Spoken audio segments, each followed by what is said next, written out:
So first we're going to recite the prayer.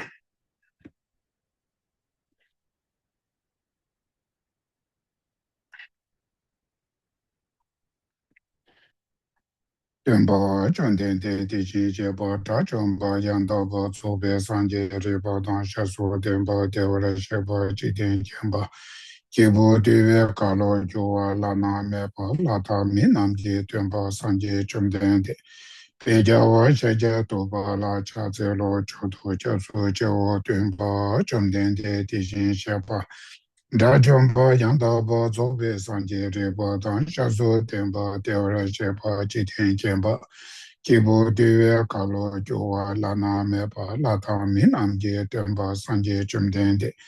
Peja wa shaja toba la chatse lo choto jabzo chewo tenpa chumdende tishin shapa. Dajo ba yang daba zobe sanje riba tasha su tenpa devra shepa chiten jenpa. Kibu diwe kalo jowa lana mepa lata minam je tenpa sanje chumdende. Bejawa shaja toba la cha tse lo cho to cha to che wo ya tse ka nye tso che dang tse ta je de la gong pa tu bo na ne ji de de na cho che su de tse che ba cho la cha tse lo nam da gong ma cho to so cha ba yi che ja zo se je lun bo da da ba ji de sum do la nye gong bo cho nye cho la cha tse lo tse jo de ba ti mian da ye she se do cha wa la cho la cha de de ju da se ba su ma che nya mi che jin cho la cha gong bo du je chen den bo tan je chen be den bo bo sun na yun de ja zui 一心些拉家在老大别的家在我就这位年送来这这都等当舅舅吧，是就去拉家在了。在那这位老娘对老爸打拉着多年，现在当把原点，现在老杨家在老地方这样米家先叫我别这么做吧，上街生年用说的，天天上街天把也干嘛这别嘛没的。就嘛是把就他没啷老的真的，对这这那点的他虽然第一，但就是把恐怕他们军业这对的，各大那大职业拉出，随便做来做，这个说。上去没些了，把这些嘛给人看嘛，能给我你所做上的一些去，对送给we用了车子咯，对呀，他个把他把上个不提说哈，对呀，他把他把上个不提说哈，对呀，他把他把上个不提说。제리 동다 제주시와 다 메드네베健康 차와다 tumbar tuje pizom sojo ne tashi de jang ding de le sho nian de shi wa zhe na gun xie ni ji ni xie tin zai gan yan tang zhou la pen pa chen na lam shi ni ji ji dian dun zhou zai ba gang gang da yan da de de tu na nan ba gun de na zhou de song ba nian de chen zhu sen be zuo jie san jie ji ni yum de la cha zi lo kan jie dian jian zhe ba zhong ka pa me pa jie me che pa me pa da me pa hong a me pa zhu me ta de de me dun jie me zhe pa ni xi xin dian pa zuo be san jie ma nan dan ba de la cha zi lo na mandala offering sa ji bei ji zhong jie me duo zhang zhi ra lin xie nin de jian ba de san jie xing du mi de bi wai如果那么大程度绝不说，一他们过入的那面的，今年呀大呀没。Now next is taking refuge and generating bodhicitta. So it is important when we recite this prayer, we should take refuge to the Buddha Dhamma Sangha, and then whatever merit we accumulate through listening this teaching, to dedicate to achieve enlightenment Buddhahood oneself for sake of all beings. It's mainly meditate on bodhicitta. It's very, very important, for when you're listening the Mahayana Dharma. So to becoming Mahayana practice, each individual's intention. So if you have intention bodhicitta, so then whatever merit you accumulated, it become causes of enlightenment Buddhahood. Also out of intention, bodhicitta intention, when you listen, uh, all the practice, all the merit you accumulated, all of them become a Mahayana practice. So it's very, very important to meditate on bodhicitta. Or ye chodan soji chonam la chanchu ba do da ni je suji da ji chi shi ji be chonam ji do la pen je san je chu ba sho ye chodan soji chonam la chanchu ba do da ni je suji da ji chi shi ji be chonam ji do la pen je san je chu ba sho san je chodan soji chonam la chanchu ba do da ni je suji 다지 최시 계배 초남제 돌아 편제 상제 도바쇼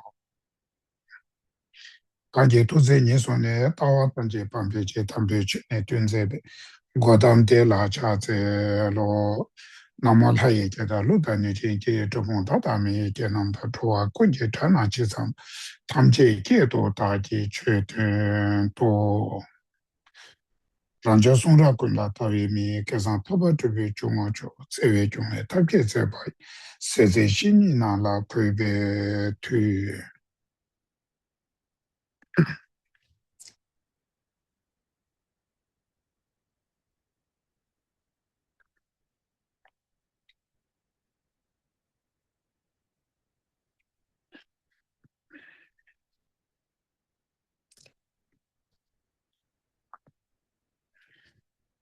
So now, today, stanza 9, right? Stanza 9. In the kyūjī tuwa lā, mīmbē lē tu kā tsēpā, tēmbē nyingbo tōngba nī, nyēbē kyuñzē tāmē pās. So, saying, to help heal sentient beings, or benefactor, you have taught the peerless reason to ascertain emptiness, the heart of the teaching. So,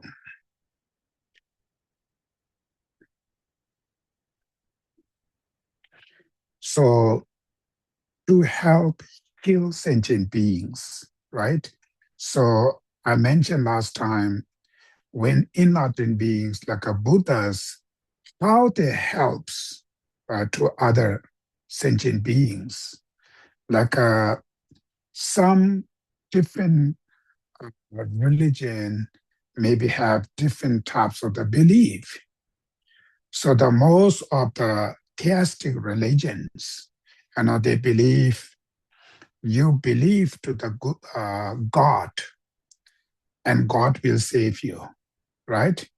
So, by the Buddhist perspective, how Buddha save us, right?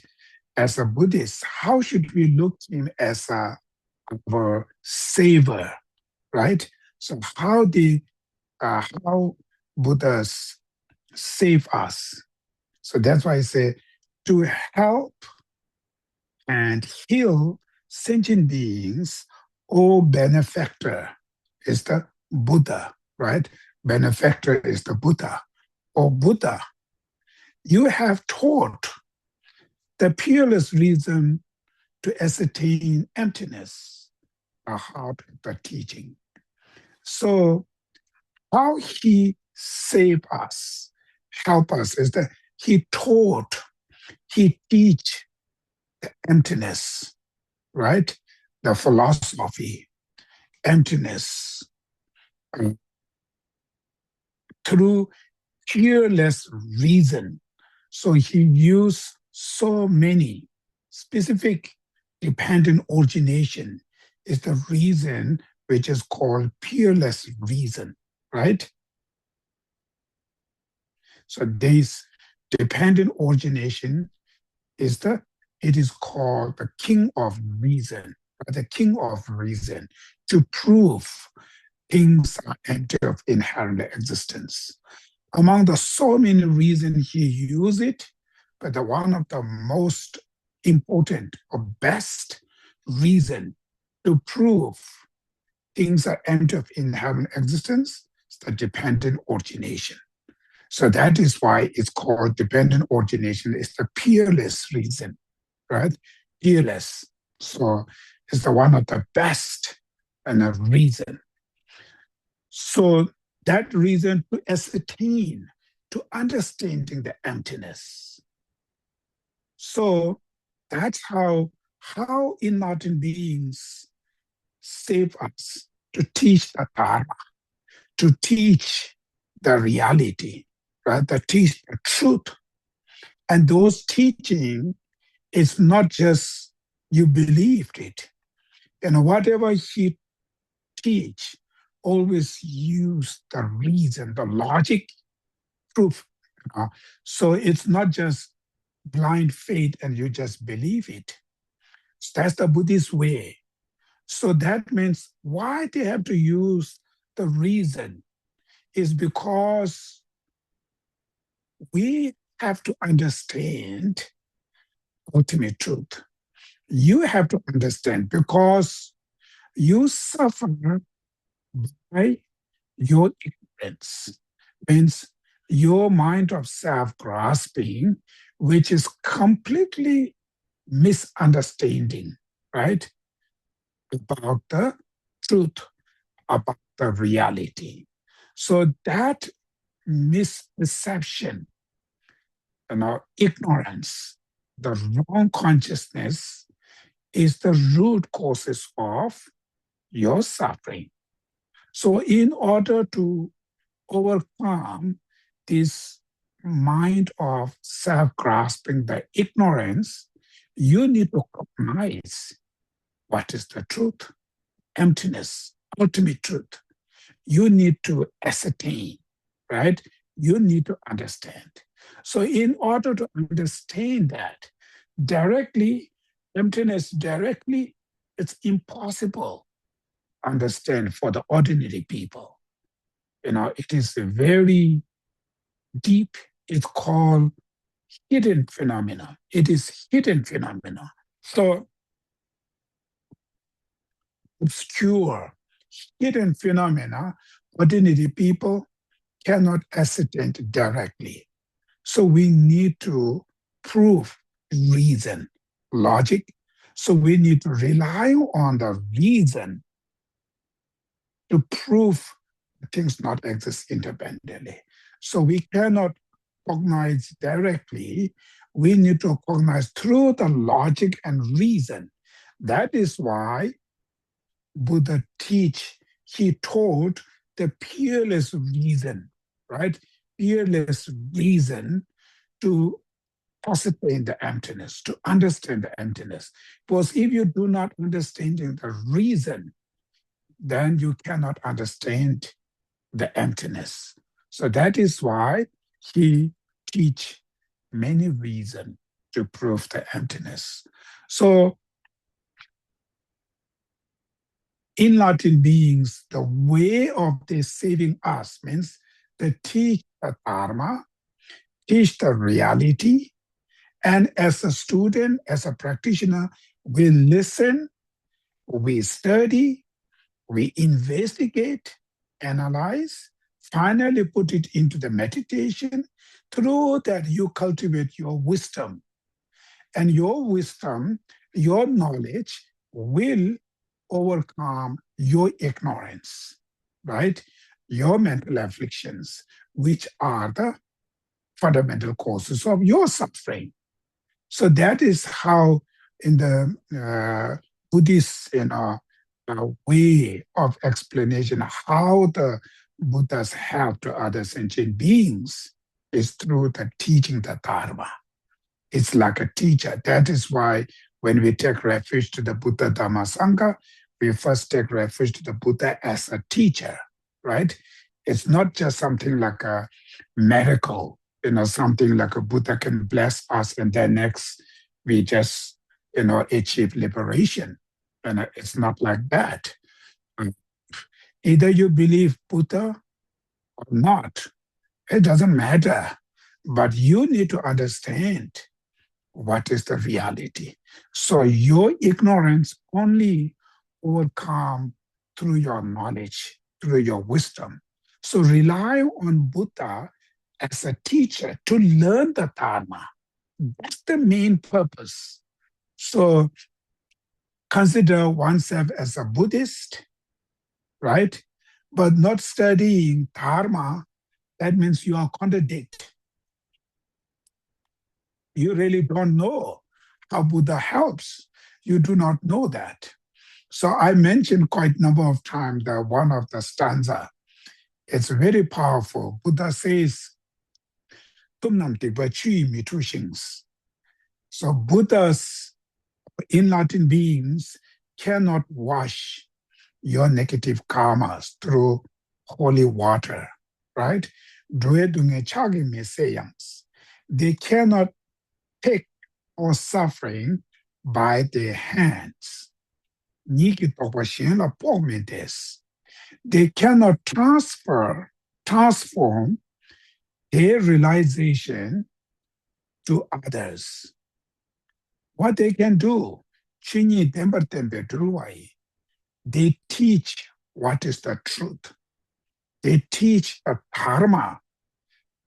Through that, you can liberate, right? From samsara, from sufferings. So how they liberate it? When they teach the dharma, then yourself study and what you understand, you're investigating, analyzing. Whatever you understand, you know, then you meditate to cultivate that realization. And that realization, your wisdom, your knowledge will finally liberate you. But who will liberate you directly? Your realization. That is why, as a Buddhist, we take refuge to the Dharma. As Dharma refuge is, we call Dharma is your actual saver. Actually, who will save you? Your Dharma. Right? So that is how we should see Buddha like that. So many Buddhists sometimes really not knowing how we rely on Buddha. They are exactly saying like a theistic religion. Theistic religions are based on belief, God, the creator, right? That's fundamental belief. So everything creates by God. So everything can fix by God. He's the creator. So he can fix it because he created, he can fix it. It makes sense, right? That's how it is.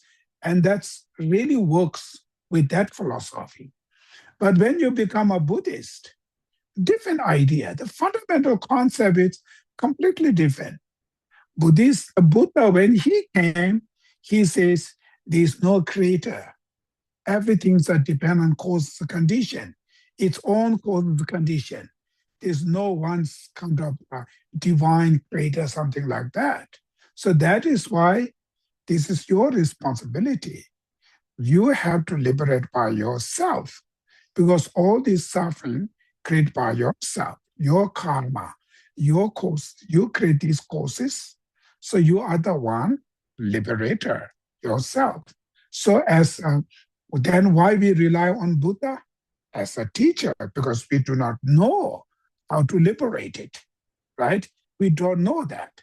So we rely on him or her as enlightened being as to learn from them, right? So that is why he is saying, O benefactor, you have taught the peerless reason to ascertain emptiness, right? The heart of the teaching. So that's very important. So emptiness is the heart of the teaching. So this is the main teaching of the Buddha, is the emptiness. He being taught according to the Buddhist, it is called 84,000 dharma, right? Buddha's taught is 84,000 dharma, right? So all of these together, the heart of the teaching, main teaching is emptiness, right? That's how they say the peerless reason to ascertain emptiness, the heart of the teaching. That's the main teaching. So as a Buddhist, if you don't learn the emptiness, if you don't practice the emptiness, then you don't get the heart of the teaching, right? You do not practice the heart of the Buddha's teaching. That is how we should understand. Then next, why this is heart of the teaching?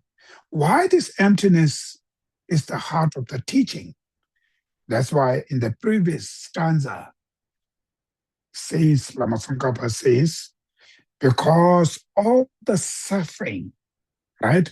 All the suffering originated, and the root causes is mind of self-grasping, right?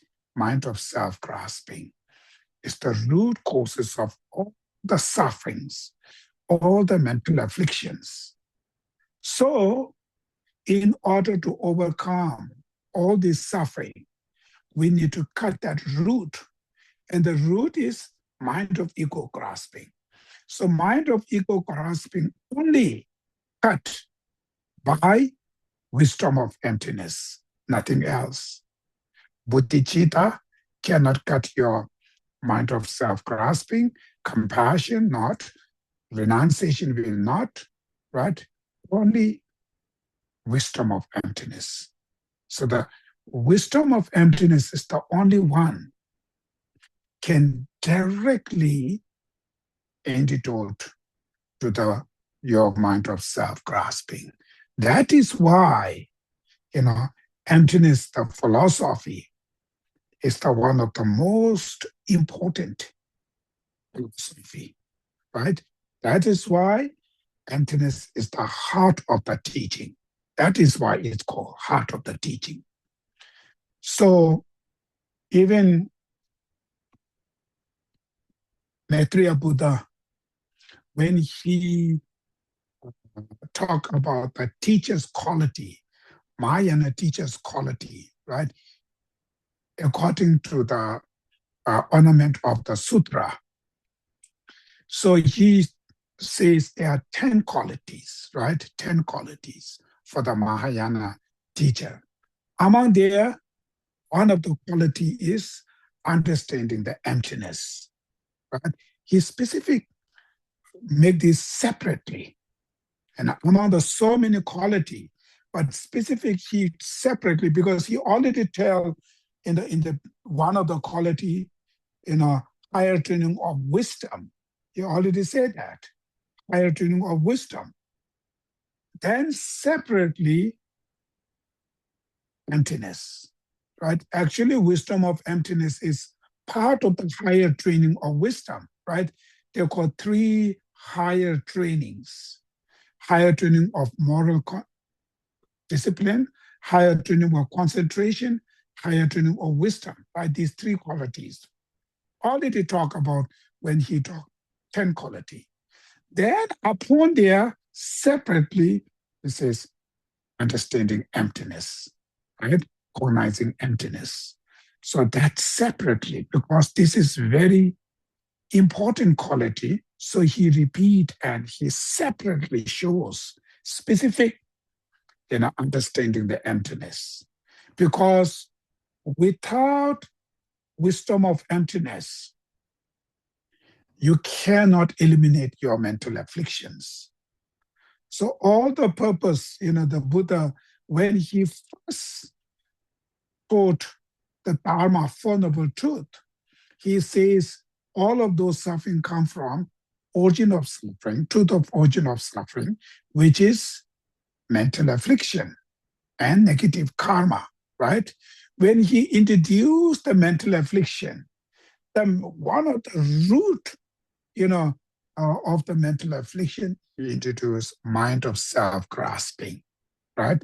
So that is why even the first turning the wheel of Dharma, he already starting, comes to that place. Self-grasping is our main target. Then second wheel of Dharma, he taught specific, to antidote to the mind of self-grasping, right? So second wheel of Dharma, Panchaparamita Sutra, it's all about the emptiness, right? This sutra is talking explicitly all about the emptiness. And that's Panchaparamita Sutra is one of the main sutra for the Mahayana practitioner. This is the main text, the root text is the Panchaparamita Sutra. So that sutra main subject is emptiness, right? Explicitity is mainly toward emptiness. Therefore, it is very important for the practitioner. We should understanding this wisdom of emptiness is really, really important, very important, which is none of other tradition has this teaching. Only Buddhists, right?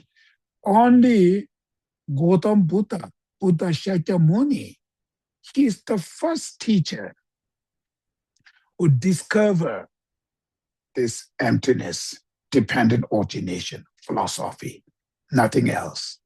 So that's why he is a very unique teacher among all the other teachers for different tradition because of this teaching on emptiness. It's very unique. Therefore, being a Buddhist, not able to study emptiness means you miss the main point. You completely miss that main point. You're just taking small things around there. So your whole life is just goes into there because you don't get the main pillar or the main point. So that is why we really need to know that. In order to know that, I mentioned last time, you need to really investigate yourself to find the answer. Do you really understand? General, your mental afflictions are the causes of suffering. First that, do you really understand or not? Do you really believe or not? Right? So it's not just Buddha said and we believe. That's not enough. Yourself found the reason why your mental afflictions are the main causes of your suffering. Majority, I think, one of the mistake, why we become not successful, our practice, why it's not becoming success, because number of the people, they may still don't understanding their mental afflictions are the causes of suffering. They're really not understanding that.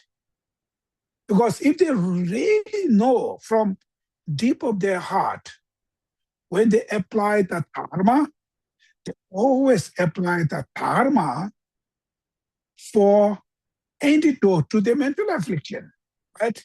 But we are not able to apply our dharma for antidote to our mental afflictions. Why we don't?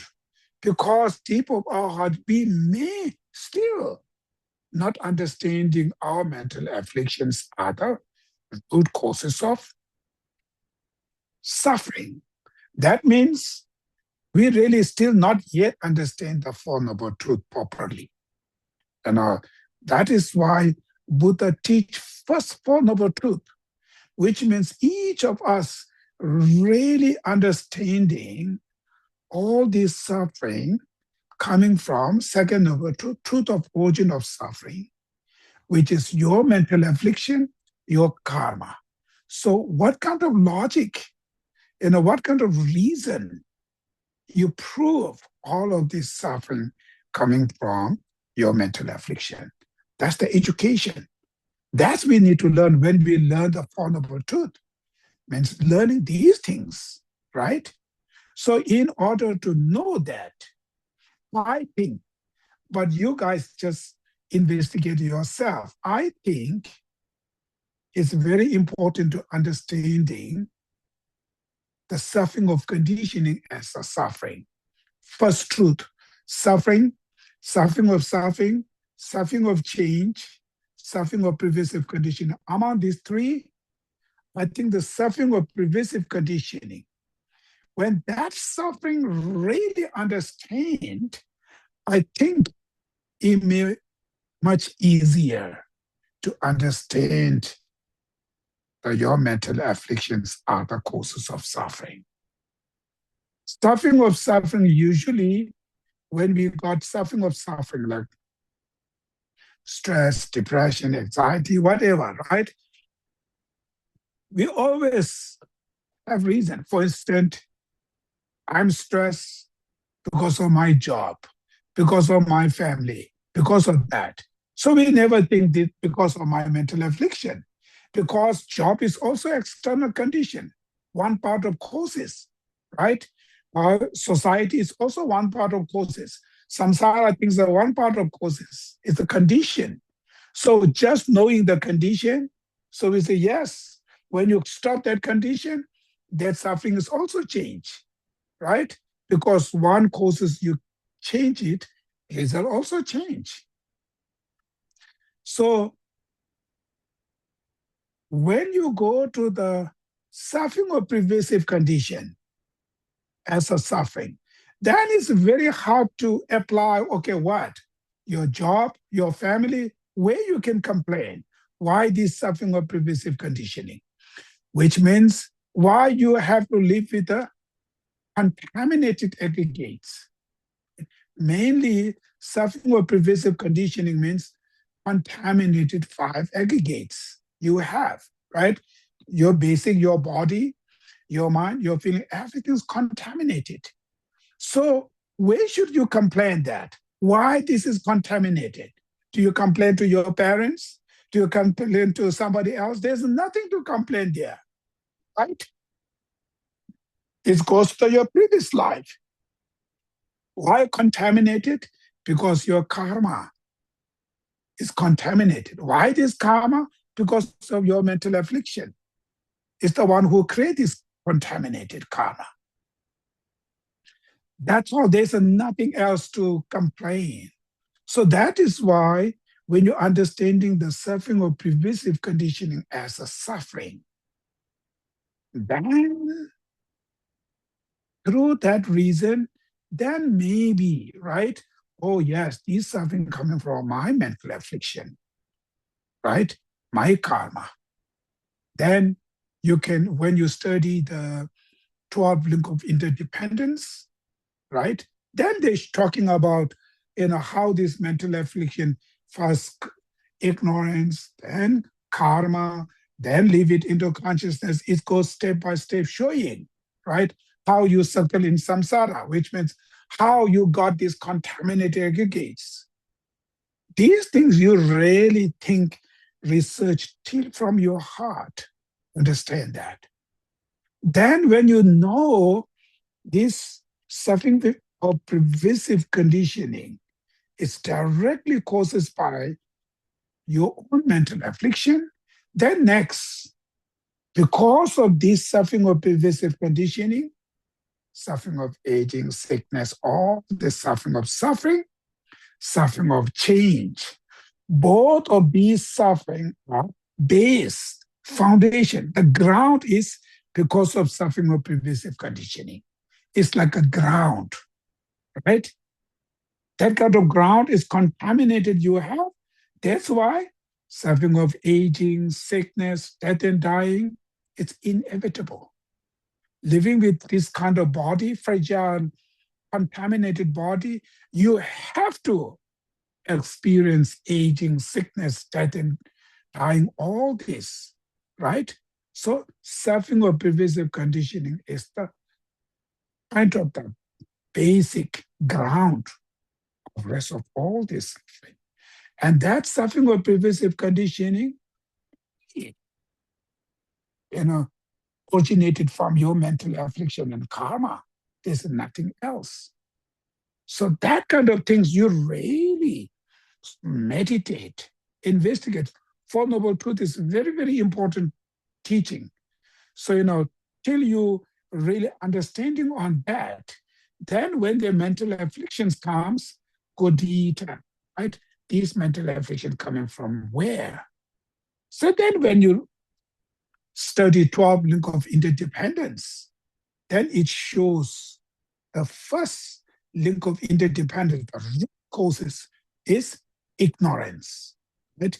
Which is when they explain the ignorance, is talking about self-grasping, that kind of ignorance, right? So self-grasping is the one who completely misunderstanding about the self, about the phenomena.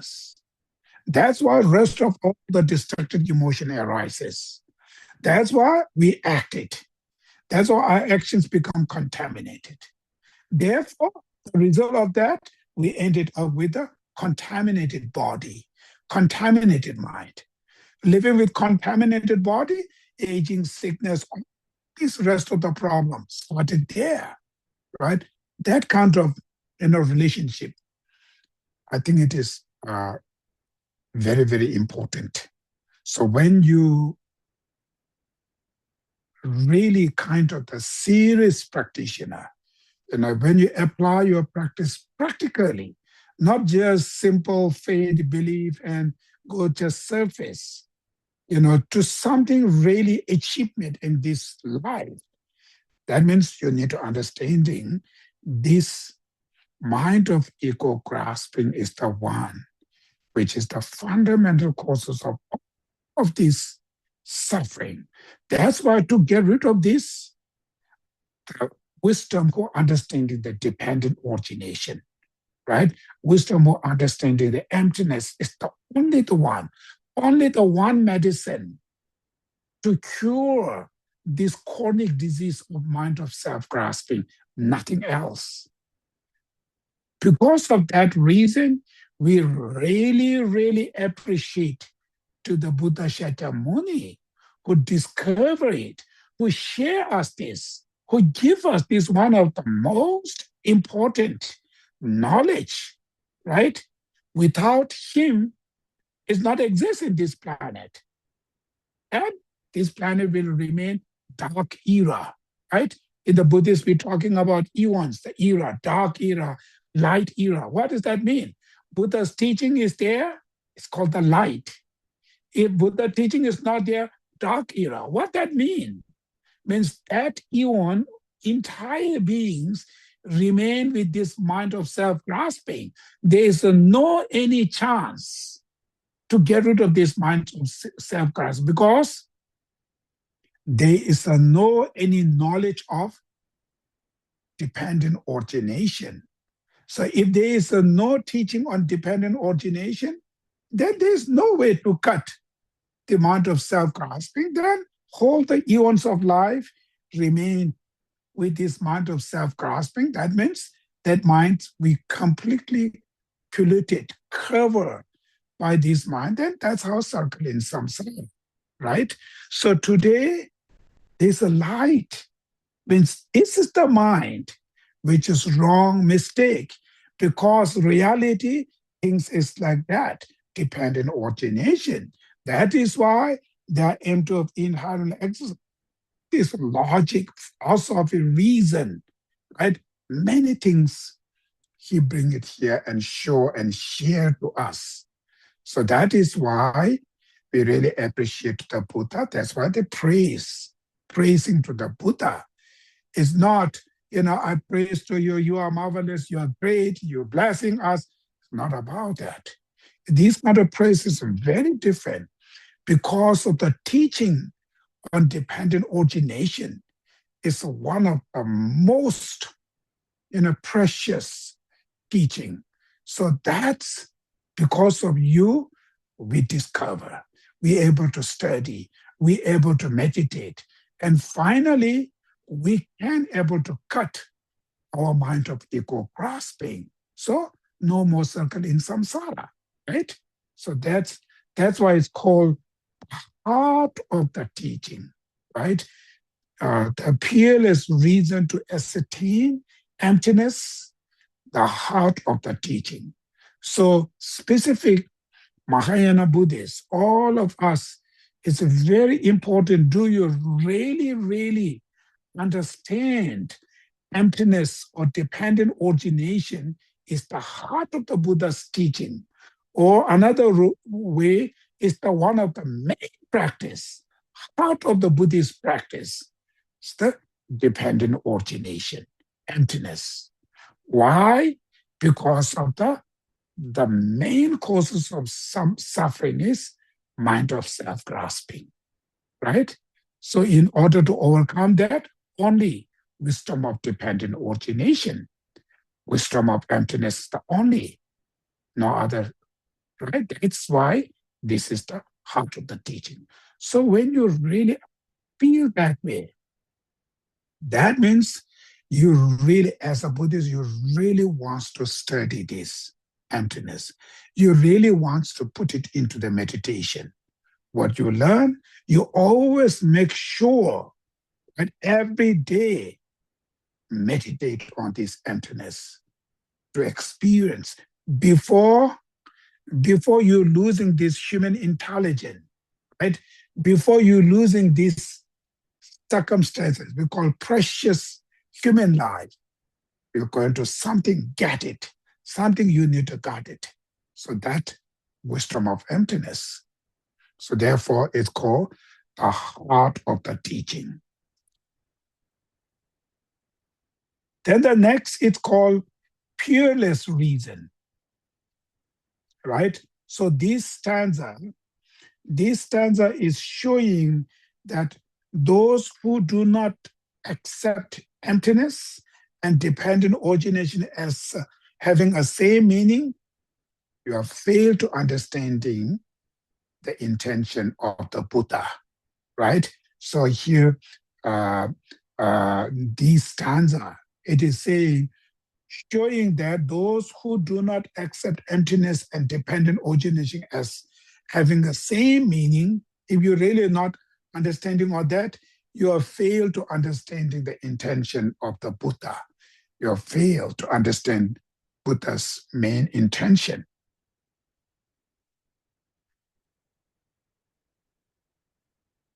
So also this stanza is saying, seeing, Buddha himself seeing this, emptiness means dependent origination. Seeing this, expressing emptiness, the shunyata, as the meaning of dependent origination. So he himself knows empty means dependent. Dependent means empty. So what he experienced, he shares us, right? That's what I call it's peerless reason. Dependent origination is the peerless reason to prove the emptiness, right? So kind of the dependent origination as the primary valid reason for established emptiness. So finally, from the Buddhist perspective, and as a Buddhist, when you establish emptiness, when you prove things not exist independently, inherently, because of the dependent origination, that's the only reason, right? Sorry, not only reason, this is one of the main reason. So now, why this reason called peerless. Why so much? Like after Buddha, Nagarjuna was so much emphasized on dependent origination. When you look at his teaching, fundamental wisdom, I think the chapter 28 or something they have. So when you read it, he's always using the main reason is dependent origination, right? The emptiness because of the dependent origination. So after the Nagarjuna, all the Madhyamika philosophers, right, they're using this logic. It's one of the most important. So why sometimes they also call dependent origination is the king of the reason to prove emptiness. That's called the king of the reason. So why is called king reason, right? Why is called reason of the king? It's because just dependent origination, two words, directly what you call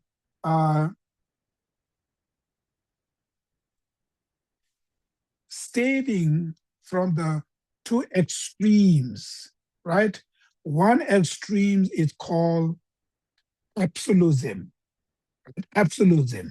which is things exist independently, grasping on things exist independently, solidly. That kind of grasping, it is called the extreme, absolute extreme. One is called extreme on nihilism, which is means things are not exist at all, not exist, nihilism. So either we fall into absolutism, either we're falling into nihilism, right?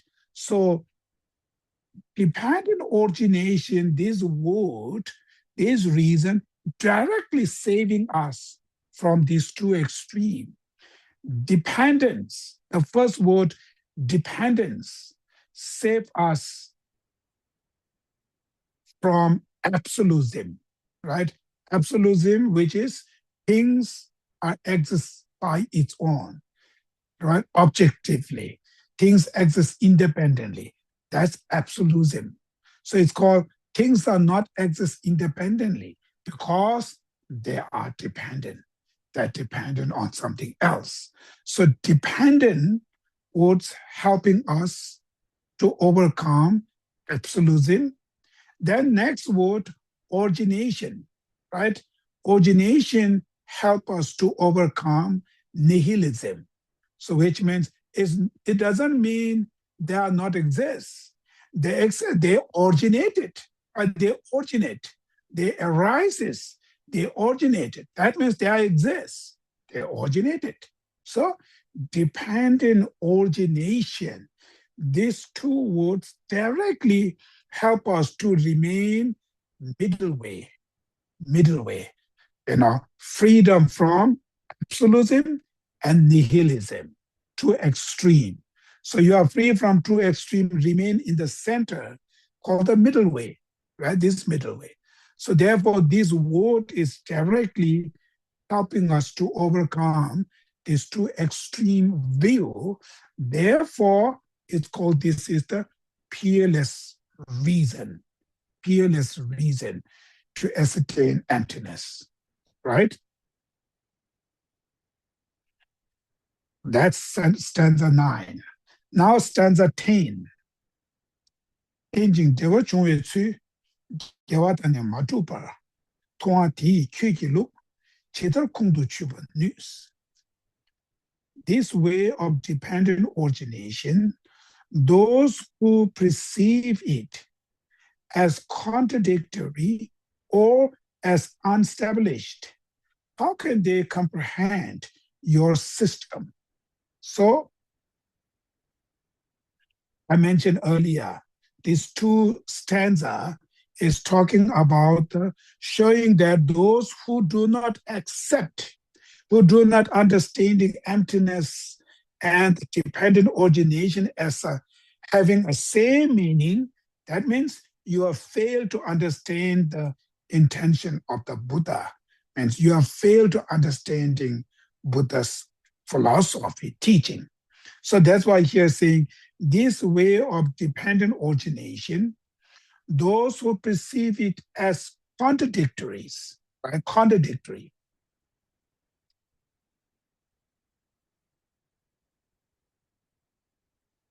or as unestablished, how can they comprehend your system, right? Which means this stanza saying, showing that those who accept this dependent origination is a wrong reason for established emptiness. That means you have failed to understanding the system of Buddha, which means the first contradictory. So contradictory, who is that? Right? You see that this way of dependent origination, those who perceive it as contradictory. Contradictory, which means Buddhist school. These are the Buddhist school. A philosophical tenets of Buddhist school, mind-only school, and Sutra school, Vaibhashika school, right? We have a great exposition school, Sutra school, Vaibhashika school. I mentioned last time. For them, dependent origination is the reason things exist independently, right? They use dependent origination as the reason because they're saying these things exist independently because they originated from cause and condition. So they are coming from cause and condition. That's why they are solid there, right? It's solid there. I think even us, we consider as a follower of the Madhyamika school, Nagarjuna school, but our innate natural desires, right? Innate natural grasping is for us, when you see the flowers, right? Flowers growing from the lands, from the seeds, they say flower is there because it's originated from causal condition, it's arising from this land. That when we see that flower is there, which means flower is independent there, independent existence. Because majority for us, existence, independent existence are completely same. We cannot distinguish these things with, I talked last time, right? Existence and independent existence are completely same. So flower exists, means flower exists independently. Why? Because it's originated from causal condition. It's coming from causal condition. That means they exist because they are dependent origination. So, right? So that's talking about here. This way of dependent origination, those who perceive it as contradictory, for them, contradict. Nagarjuna, Buddha saying things not exist independently because they are dependent origination, right? That's the reason. But those Buddhists, who find only schools and sutra and lower schools, for them, it's completely opposite. They are exist independently because they exist dependent origination, right? They are dependent origination. Therefore, dependent origination means they are dependent on causal condition. So causal condition arise then. That means there's something solid there, right? So for them, it's contradictory. Contradictory, which means dependent origination is not to prove empty of independent existence. For them, dependent origination is to prove things exist independently. It's contradictory for them, right? Contradict. Dependent origination and empty of inherent existence are contradict. For them, dependent origination means they exist independently.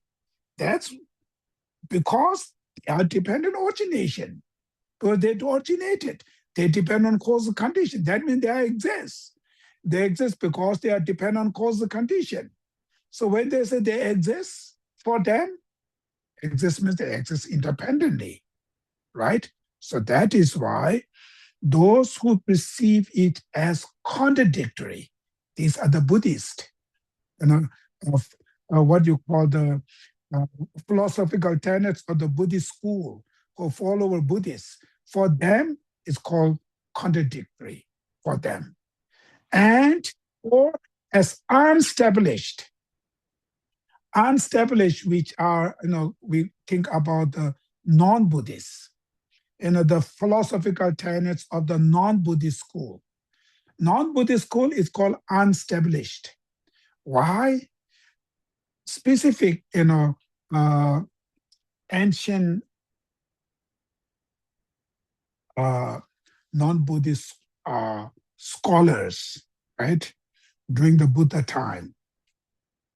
Last time we call what called Tatika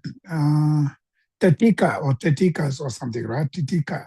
So these philosophers, for them, the things are not dependent origination. They're not believing dependent origination. They believe everything's created by gods, creator, gods. They're not dependent on cause condition. They're not looking that way. Dependent on cause condition, non-Buddhist, theistic religious follower, finally, things are created by, right? There are some of them, things arising without causes, or things arising, either you can say without causes, or they arising from incompatible causes, right? Incompatible causes, which means from the Buddhists, what we believe is every results have to come from causes, but not just any causes can bring any result. Cause and results always be suitable, compatible. They have some same lineage, same kind of nature they have. So that's why I mentioned last time, like a apple seed cannot create orange trees, right? The seed and the result have to have compatible, they have to have same natures. So, but the non-Buddhist philosophers who believe in theistic religion, there are some of them believe without causes, there's a result, right? Without causes, you can have result. Or result doesn't mean have to be compatible causes. Incompatible causes can create a result. For instance, all the phenomena, right, all this world, these planets are created by God, creator, right? God, they believe, is perfect, very good. But the result, there are so many bad results they have, right? All our suffering, all of these come from God. So the causes and the result are incompatible. Causes is very good. Result is very bad, right? So good causes can create very bad results. That's for them, right? That's their believing. So that's why Buddhists are negating all of this. So dependent origination, right? Everything's are dependent on its own causal condition which are also compatible causal condition, not incompatibles, right? Everything have to come from causes. But the non-Buddhist philosopher, they not accepting that. So that is why for them, things like, for instance, this flower, this flower it's empty of inherent existence because it is dependent origination. When they show this logic for the Buddhists, mind-only school and rest of the Buddhists, for them, this logic is contradict because flower, dependent origination, they understand, they accept it. But dependent origination doesn't mean have to be empty of inherent existence. For them, dependent origination, because of that, they are exist independently. So for them, it's a contradictory, a dependent origination and empty of inherent existence. For the non-Buddhist practitioner, when they say this flower, empty of inherent existence, because it is dependent origination, when they show this logic proof, for them, it's called unestablished. Unestablished, which means they even not knowing flower is dependent origination, even they are not accepting that. So how can you prove they're empty of inherent existence because of their dependent origination? They even not establish dependent originations, right? So not understanding flower dependent origination, which are the non-Buddhist tenet, philosopher tenets, for them, unestablished flower was ascertained as a dependent origination, but dependent origination doesn't mean empty of inherent existence. That's for the Buddhist, philosophical tenets follower. For them, it's called contradictories. That is why this way of dependent origination, right? This way of dependent origination, those who perceived it as contradictory, Buddhist, right? Who are follow mind only in other schools, lower schools Buddhist. For them, perceiving as a contradictory. For them, dependent origination is not showing as empty. For them, it's contradictory. As unestablished, non-Buddhist philosopher, for them, seeing flower empty of inherent existence because it is dependent origination, for them, perceiving this logic as unestablished because they don't ascertain flower is dependent origination, right? Flower is created by God. It's not dependent on causes condition like that. It's created by God. So they don't need this causes condition. So these are the people, how can they comprehend your system? So how can those people will understand, right? Will cognize your system, Buddha's Madhyamika Prasanchika system, right? Empty means dependent origination. Dependent origination means empty. That system, how can they understand?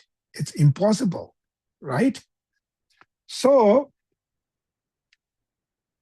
that's showing, it's kind of the only middle way consequences schools follower, right? Nagarjuna's followers, they are only the one can cognize, not others.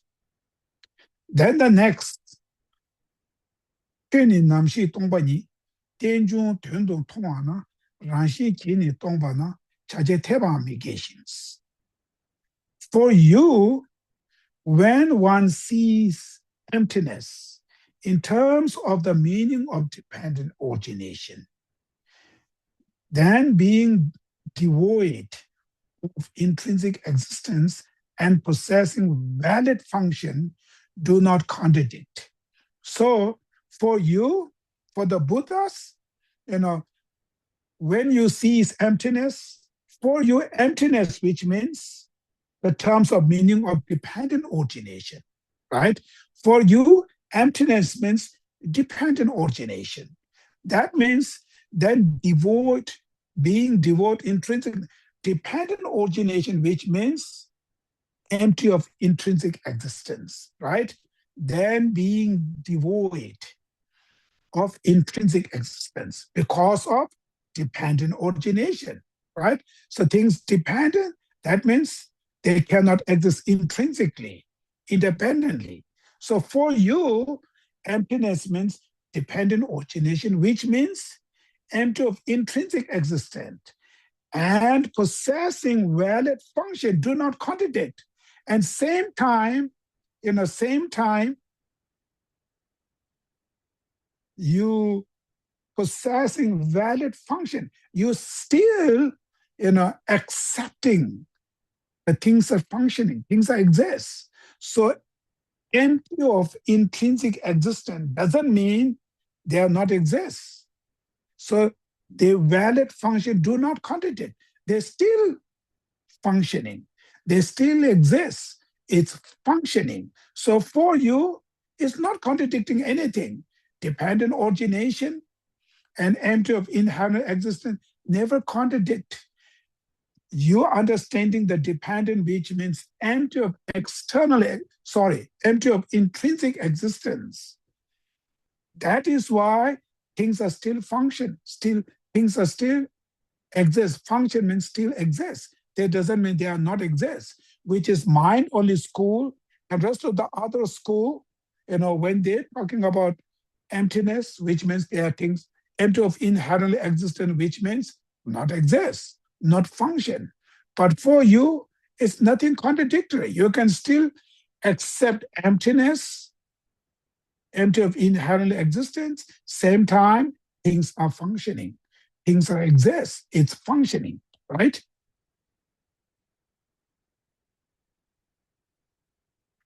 So mainly it means one who sees emptiness as a dependent origination, that means it's able to establish activities and function within the emptiness. You can able to establish functioning activities within the emptiness. Emptiness, which means empty of intrinsic existence, right? Other tradition within the empty of intrinsic existence, they cannot function, they cannot exist. So they cannot, for them, it's contradict. But the Buddha, for the Madhyamika Prasangika school, it's, you still seeing emptiness doesn't mean nothing. So empty of inherent existence as a dependent origination. Therefore, you can able to establish, function, activities, everything within the intrinsically emptiness, right? Empty of intrinsic existence. You can still function that. So this is very unique. That's why I call middle way. Middle way. You are not falling into both of these extreme. Empty for you, empty doesn't mean nothing. Empty for you, empty means empty of intrinsic existence, right? So now finally, what is showing here is the main here showing is one of the biggest mistake which we have, where the Lama Tsongkhapa in the Lamrim, when he says, our mistake is we're not able to distinguish between existence and independent existence. That still we do not able to distinguish. We can say the word, but in the reality from your mind, can you able to distinguish existence and the independent existence, right? Then other side, empty of independent existence and non-exist. These also not able to distinguish. When you have struggle to distinguish between existence and independent existence, then you always have struggle between, empty of inherent existence and non-existence. You cannot able to distinguish that. That is why all these problems started now. This complicated started there. So when you're able to distinguish existence and the independent existence, for you, mentally, you can, when you're able to distinguish that, then this problem, you will not going to get this problem. Then you can able to understand empty means dependent origination. Dependent origination means empty. Right now, empty means very difficult to understand dependent origination. For us, empty means almost there, non-exist. It goes toward there, non-existence. So it's not the word, we may not going to say that because we learn this. But the mind, our thoughts, when you meditate on emptiness, you may just negating everything, like a space, nothing there, nothing there. You may go that way. That same, it's called nihilism. Nothing exists. As long as this struggle is there, then same problem. Then this problem will remain exactly same. It never ever lose, open that big knot. We have a big knot there. So big knot, you have to lose it. You have to open that knot. So that's the most difficult because what we can say, but in your mind, for you, right? Independent existence, what that really means. That's why I mentioned last time, it is very important to understand the object of negation, right? Where Lama Tsongkhapa says in Lamrim Chimo, one of the unique way to meditate on emptiness, even within the Tibetan Buddhism, each master has different way to start, to guide this meditation. But the Lama Tsongkhapa system is first, he always telling us you need to understand object of negation first. So object of negation means emptiness, means you just negate something never been exist in the past, will never exist in the future. In the present, it not exists.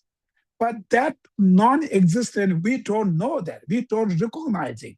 We may know the words, name, but we don't know the real one, how it is. So that you need to understand first, because we grasping that in our minds 24 hours.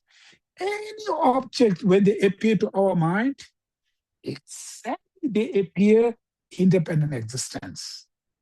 That flower exists independently. That appeared to our mind. And we're grasping this flower exists independently. But we still do not know that. Because for us, existence means independent existence. It's like when you put water with the milk, these two is completely mixed. So you cannot distinguish which part is water, which part is milk. Similarly, when we grasp the flower, we're grasping flower independent existence. We grasp the flower also. For us, we're still not able to distinguish between these two. And that's the struggle. That's the main struggle. Our struggle is there. So therefore, object of negation is very, very important to meditate and read this again, right? Again and again. Then seeking your guru and deities are inseparable, tremendous devotion, constantly purifying, your obstacles, accumulate merits, and meditate, analyze, have to go all this again, till you can able to distinguish between these two. Existence, independent existence. Then after that, when you meditate emptiness, you're just negating independent existence of, phenomena. You are not negating existence. But not negate, it doesn't mean what you call the negate doesn't mean I'm not seeing this right now. Not seeing doesn't mean you stop them. maybe the next time I will going to talk this a little bit more. So it's already now almost finishing. So next class, maybe I'll try to go a little bit more on this object of negation, till you get something. So it's this word you have to use again and again and again. It's the same word, but when you think more, eventually it may give you something, different meaning, even if we're hearing that same words. So I think we're going to leave it here. I think the stanza 11, right?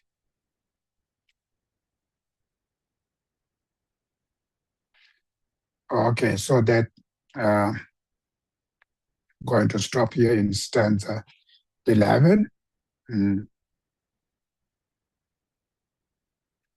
I think today we go 3 stanza. I think 3. Or 3 or 2. 2, maybe 2. 2 stanza, yeah. No, 3 stanza. We finished 3 this one, right? Yeah, we are in stanza 12.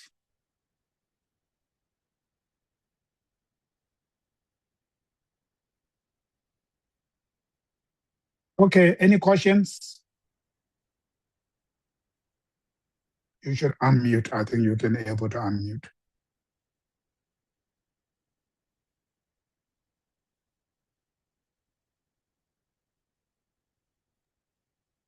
Go ahead, yeah. Jonathan first.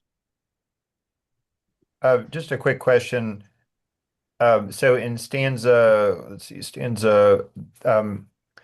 think it was 11. So this way of dependent origination, those who perceive it as contradictory or as unestablished. Would another example of the non-Buddhist schools in that word unestablished, would that be for an example, for example, the belief that sacrificing animals brings positive results? So it's that disconnect between cause and effect. Is that another example of the non-Buddhist schools misunderstanding of dependent origination? There may be a little bit, but this is not the main one. And it's not the main one. The main one is creator. And that's the main, because finally it's coming from creator. Everything's originated from creator. But as a temporary, you can have cause condition. They are just for temporary. But finally, all of this ended up with a creator. So that is the main confusion, because of believing on the creator is the final causes ended up there, creator. That means they are not dependent origination, right? So they're all coming from creator, and creator is nobody created. It's not dependent on causes condition. It's just there. So that kind of a reason. But they do have little mistake on some incompatible causes can create an incompatible result. These are the one part, but they are not the main mistake of the what you call the ignorance. Is the main one is the believing on the creator. Thank you.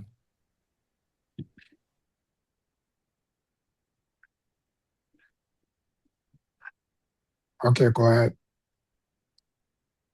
There are many activities that we could participate in as Buddhists, from saying mantras and meditation, and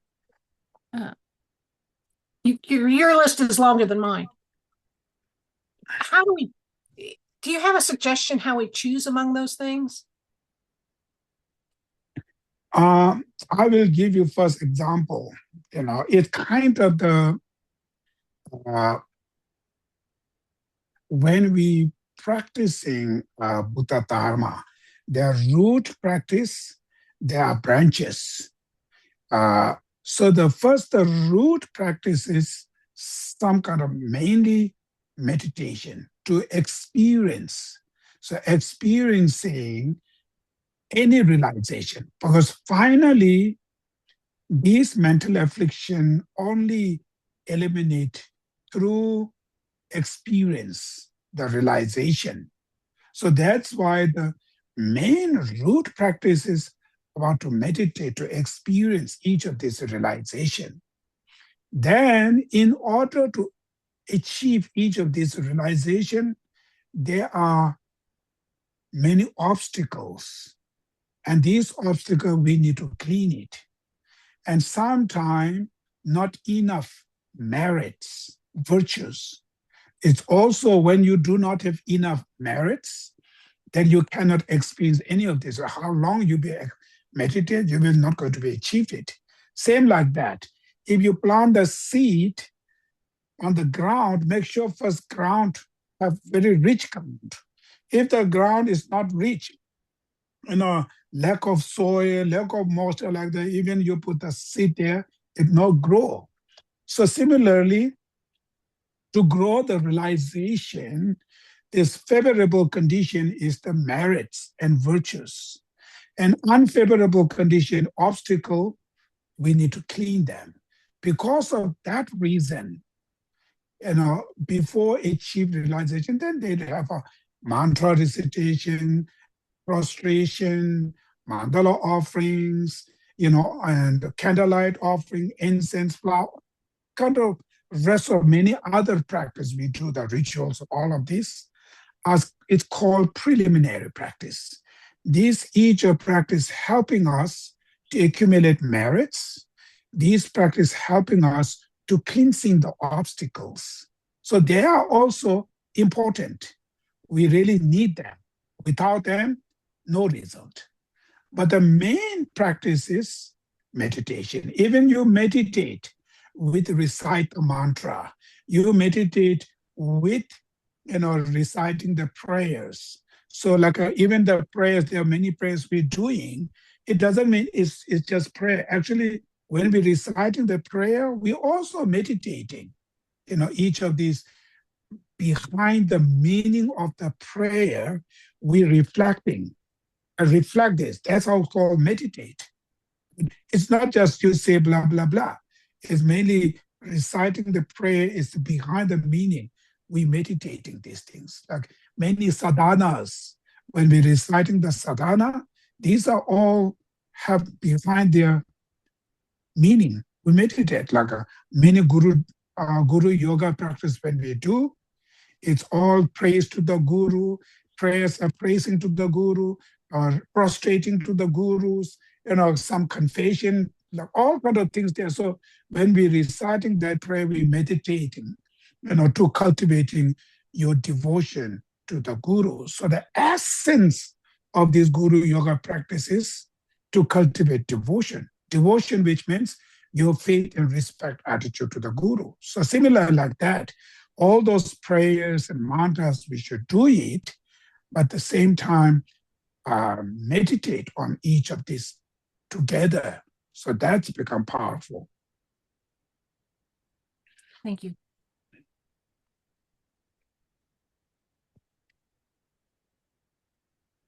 Any questions?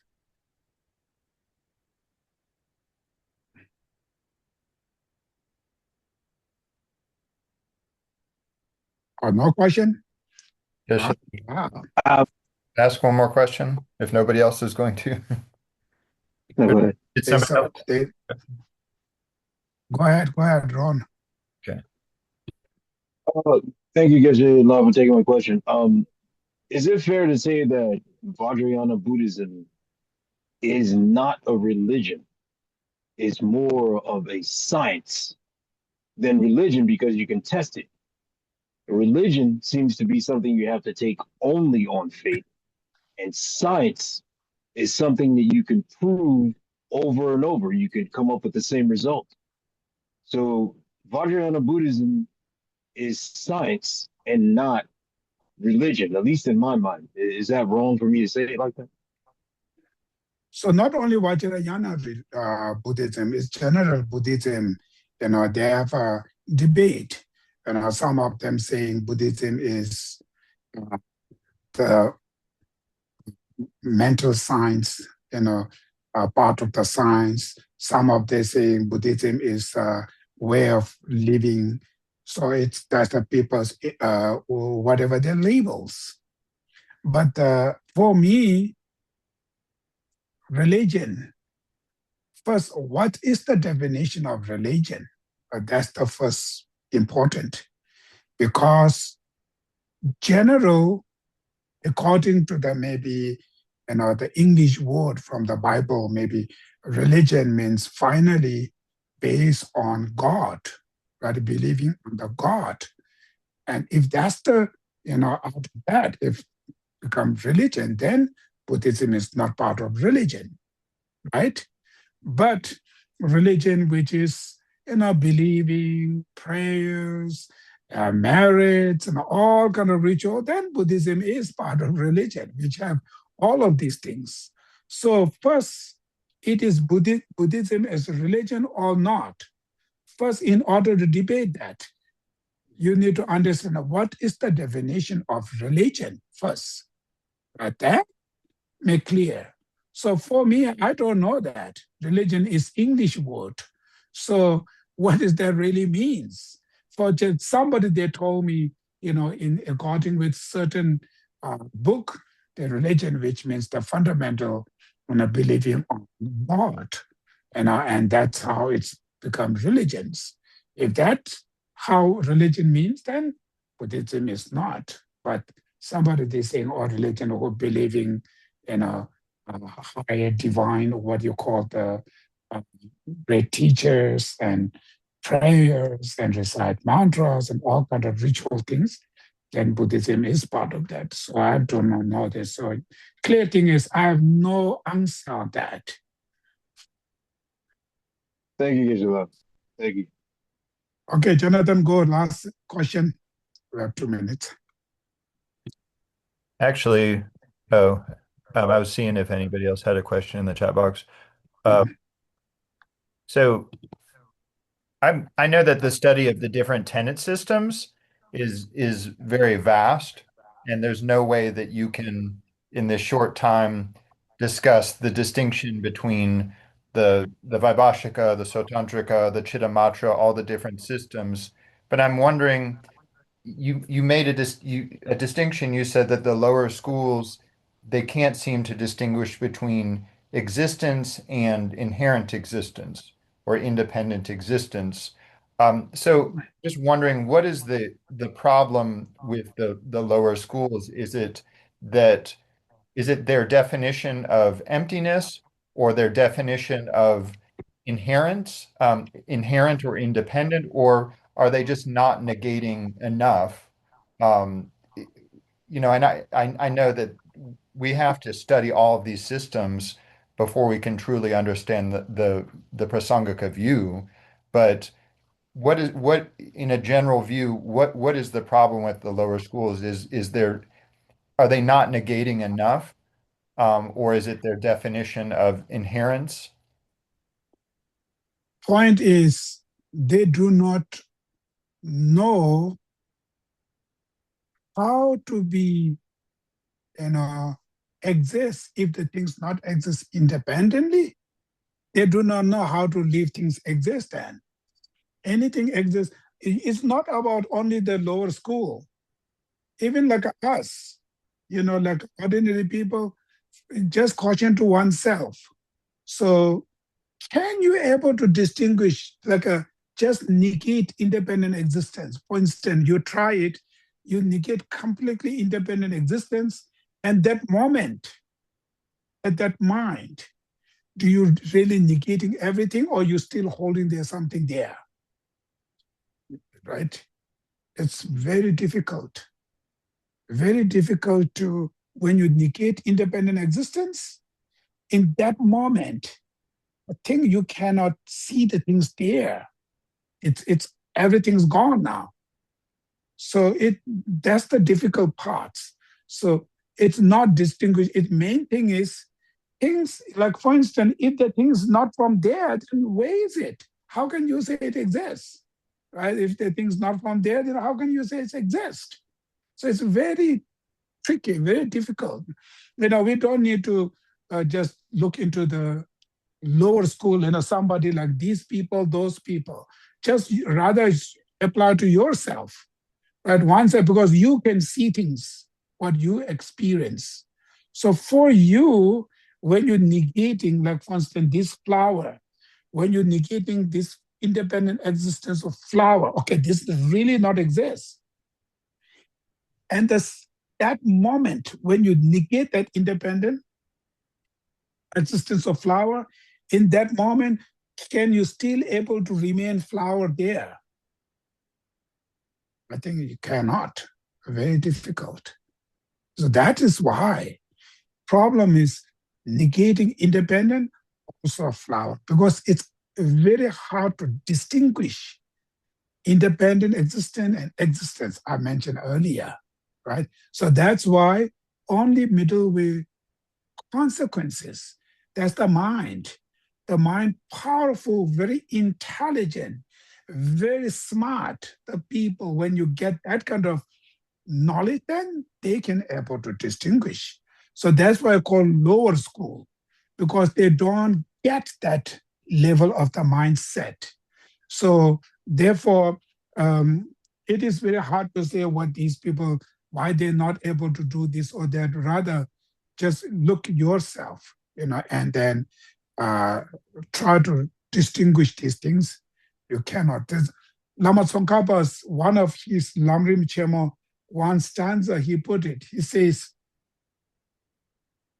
when you negate the independent existence, complete negate, very hard to live causes condition, dependent origination. It says very hard. It's really, really difficult.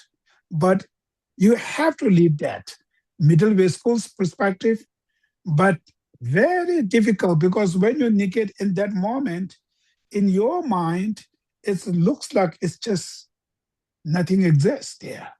None exists like this. It goes that way. But now I'm going to talk this at the next class a little bit more, and it's something clarify a little bit. So now it's time's gone. So, but during this week, we just try to investigate the object of negation, right? Emptiness, weight. Just object of negation. Did you really understand independent existence, right? When you, your mind is looking there, in the flower, whatever. And that moment, do you really see your mind is clinging, flower exists independently or not, right? That you should, you exercise, your mind exercise and look it. It's very good to investigate. So, and then eventually, slowly, oh, that means independent existence, grasp.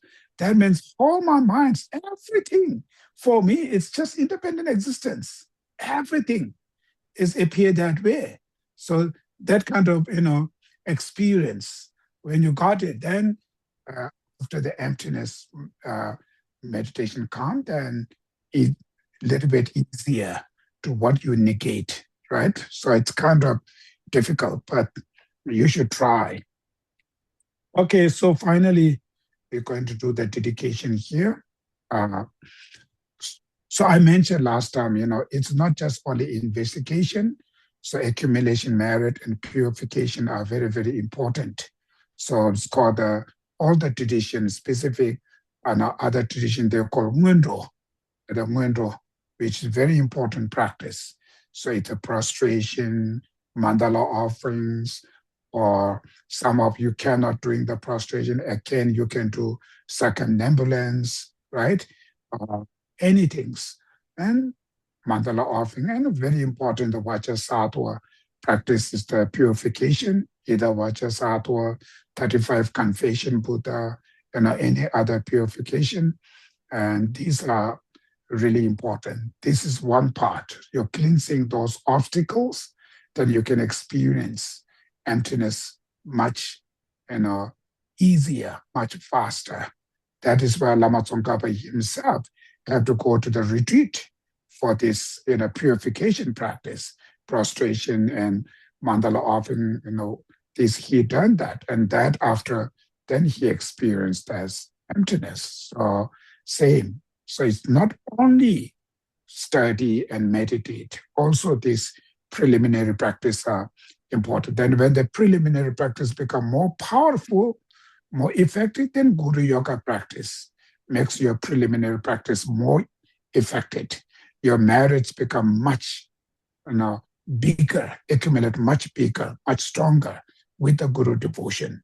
It changed your practice much deeper. So that's why this practice all together, then there's a chance to cognizing the object of negation. Then finally, before you leaving this this contaminated body, at least you have something very good, protection, best protection, the wisdom of emptiness, best protection. So when you're in the bathrooms, when you're wherever, whatever appearing arises, when you're seeing them as an emptiness, then this emptiness wisdom fully protect you.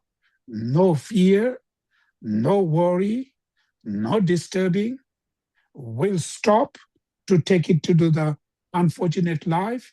It's completely shifted. Well, that's the protection. Even when you look at accumulation path, preparation path, seeing path, meditation, no more learning path. It's called 5 parts, right? Gate, gate, paragate, parasangate, puti, soha. 5 parts. So each of those 5 meditation paths, there are 10 bhumis, 10 stages. So these 10 stages make practices emptiness, right?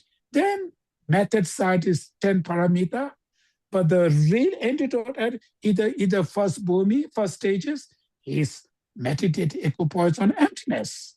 Second bhumi, emptiness. Third, emptiness, right? So when you have that, then you got it. Then the rest of all this practice mainly emptiness. Then method aspect, bodhicitta, generosity, efforts and patience, these 10 parameters is just method aspect. But the main antidote to the destructive emotion, the layer of this destructive emotion, the emptiness, all of them. So meditative post, kind of when you say meditative stage, post-meditation. Meditation stage, post-meditation. They're doing like a, what you call the routine, these 2, right? Together, each different stages. So meditate equipoise, which means meditate on emptiness, all of them. So emptiness, either first bhumi, either enlightened beings, emptiness, the same thing. So when you know one thing, the rest of them are same. There's nothing to know something new. It's the same thing, right? So therefore, it's very important to, to cognize. So you put your effort, everything you put it there, and then there's a chance, one day may experience that. Then when you experience that, you got the jackpot. You win the lottery now. It's the real lottery. It's the real jackpot. So till this is not getting, you always have struggled. Circle here, there, you go a little bit here, there, but the same round. Because this, what you call the dog, when they put the leash there, doesn't matter dog, wherever you go, it's the leash there, hold it there. So you can go a little bit here, little bit, but you are in samsara. So it's same like that. So therefore, it's very important to know that emptiness. Okay, now we'll go and do the dedication. Samsara and nirvana, like even an atom of true existence, while cause and effect and dependent arisings are infallible, I seek your blessing to discern the import of Nagarjuna's thought that these 2 are complementary and not contradictory. Chanju Simjo Rinpoche, Maje Panam Kechuchi, Geba Nyamba Mepaya, Kone Kondo Pewa Sho.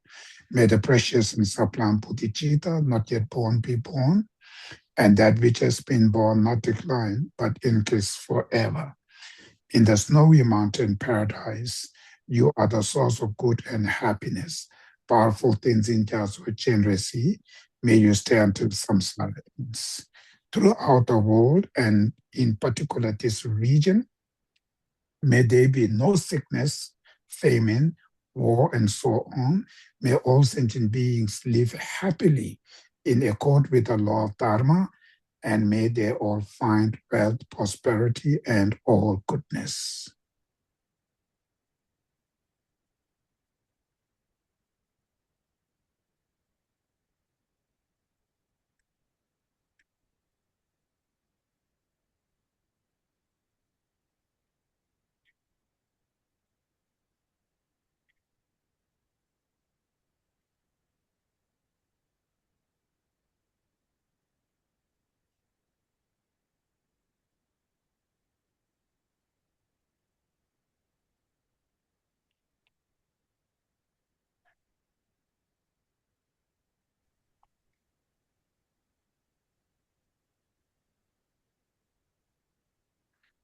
Okay.